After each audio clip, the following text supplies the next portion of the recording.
Accepter sa maladie et bien vivre avec au quotidien, ce n'est pas toujours facile pour les patients atteints d'hypertension pulmonaire ainsi que pour leur entourage. Mais pour les aider à adopter de nouvelles habitudes de vie, plusieurs professionnels de santé sont là pour les entourer. Infirmières d'éducation thérapeutique, associations de patients, comment réussissent-ils à soutenir les malades et même à améliorer leur vie? Vous allez tout savoir dans ce reportage. L'HTP-TEC est une maladie chronique qui impacte non seulement le malade, mais également son entourage. Alexia n'avait que 19 ans lorsque les premiers symptômes sont apparus, et cela a été un choc pour sa famille. J'ai commencé à avoir mal aux côtes en fait quand j'aspirais. J'étais cyanosée, vraiment essoufflée. Je ne pouvais plus monter un escalier sans être essoufflée, faire 5 mètres sans être essoufflée. Je suis allée sur Paris en hélicoptère parce que c'était pas possible. Ils ne savaient pas si je pouvais tenir le long de la route en fait. Et c'est là qu'on m'a diagnostiqué une hypertension pulmonaire. Les médecins cherchaient comment me maintenir en vie et même pas comment me soigner sur le moment. Quand les médecins ont dit elle est au plus grave de la maladie, je me suis dit il n'y a pas d'espoir, il va se passer quelque chose. Je m'étais presque préparée, si on peut se préparer à ce genre de choses, que ça pouvait arriver. Ouais, je m'étais posé vraiment. Car l'HTP-TEC est une maladie chronique, c'est-à-dire qui ne se guérit pas spontanément. Il faut donc adapter sa vie à sa maladie. J'ai toujours gardé espoir et comme je l'avais dit, c'est vrai que le fait qu'il y avait toujours un espoir médical, en fait, ça aide beaucoup à s'accrocher. C'est comme ça aussi qu'on a réussi à chaque fois à s'en sortir. Et même si je pouvais avoir une baisse de morale, elle me disait tout le temps « Alexia, n'oublie pas, tu vas peut-être pouvoir avoir ça, donc lâche pas, il y a tout le temps un espoir ». Pour l'aider à organiser son quotidien, Alexia a suivi un cours d'éducation thérapeutique auprès d'une infirmière spécialisée. Le but de ces rendez-vous, mieux connaître la maladie et aider le patient à vivre la vie la plus normale possible.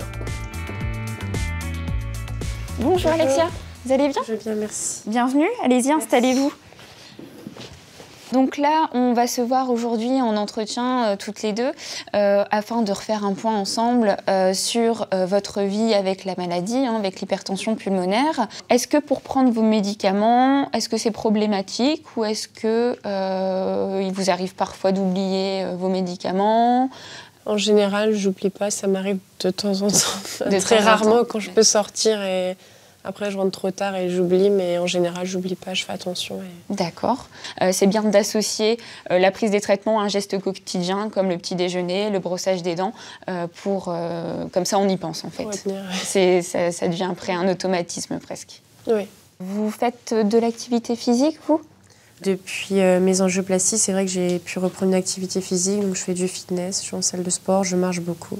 D'accord. Bon, c'est bien parce que c'est vrai que dans l'hypertension pulmonaire, il y a des activités physiques qui sont contre-indiquées et donc les activités qui vont être vraiment autorisées, ça va être de la marche et puis des gyms douces, du yoga ou après, comme vous, du fitness, mais toujours en respectant son rythme.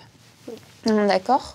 Alors après, une chose également importante quand on a une hypertension pulmonaire, c'est de respecter son régime pauvre en sel. C'est votre cas, hein. Je crois que voilà, ça a été demandé par les médecins.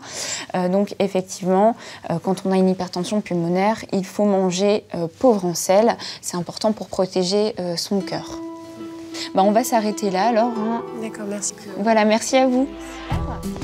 Pour trouver un soutien auprès d'autres patients, des conseils et un soutien administratif, l'association de patients joue également un rôle très important, comme nous l'explique Mélanie Galland de Vavrin, directrice de l'association HTAP France.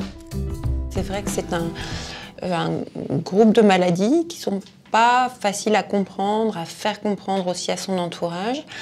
Et donc, dans un premier temps, on vient surtout vers nous pour mieux comprendre ce dont on souffre. Quand on a une maladie comme celle-là, on se sent facilement isolé. Donc, un certain nombre des demandes directes que nous font les patients auprès de notre ligne téléphonique, ça va être de pouvoir rencontrer d'autres malades qui rencontrent les mêmes problématiques. L'association organise tous les ans des journées d'information avec des professionnels de santé pour mieux répondre aux questions des malades. Elle met en place également des rencontres entre patients.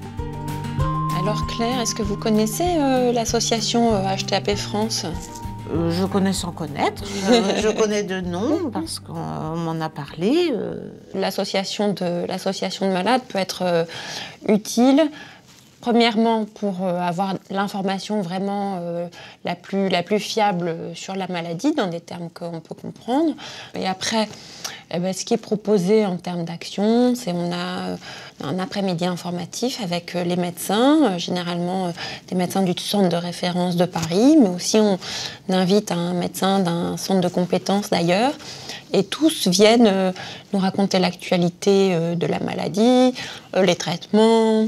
Et puis, de plus en plus aussi en France, on organise des cafés HTAP. Alors là, c'est très informel en fait. On est 3-4 personnes concernées par la maladie. On boit un verre ou un café ensemble et puis on discute de choses et d'autres, en fait, de la vie. Mais ce n'est pas tout. L'association aide aussi les malades dans leurs démarches administratives. Les malades savent qu'ils peuvent nous contacter s'ils ont un questionnement lié par exemple à un dossier de reconnaissance du handicap. On peut les accompagner, les aider à rédiger leur dossier ou un petit litige, par exemple avec l'assurance maladie, par exemple un remboursement de vaccins ou autres sont des choses qu'on a l'habitude d'accompagner. On est constamment en lien avec les chercheurs. L'association, régulièrement, chaque année, depuis une quinzaine d'années, verse 30 000 € plus ou moins selon les années. Et ça, c'est destiné en fait à fidéliser les chercheurs dans notre maladie. Et puis c'est une attente très forte des familles de malades de faire avancer la recherche. Donc c'est notre façon de participer. Vous l'aurez compris, quand on est atteint d'HTP-TEC, il est important de bien connaître sa maladie et surtout ne pas hésiter à se faire aider pour mieux vivre au quotidien.